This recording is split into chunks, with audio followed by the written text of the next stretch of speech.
Esther, chapter 7. So the king and Haman came to the banquet with Esther the queen. And the king said again unto Esther on the second day at the banquet of wine, What is thy petition, Queen Esther? And it shall be granted thee. And what is thy request? And it shall be performed, even to the half of the kingdom. Then Esther the queen answered and said, If I have found favor in thy sight, O king, and if it please the king, let my life be given me at my petition, and my people at my request. For we are sold, I and my people, to be destroyed, and to be slain, and to perish. But if we had been sold for bondmen and bondwomen, I had held my tongue, although the enemy could not countervail the king's damage. Then the king Ahasuerus answered and said unto Esther the queen, Who is he, and where is he, that durst presume in his heart to do so?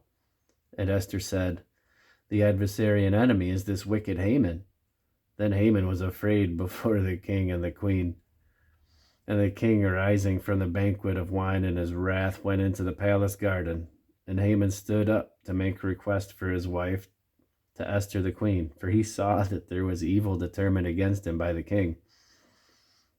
Then the king returned out of the palace garden into the place of the banquet of wine, and Haman was fallen upon the bed whereon Esther was.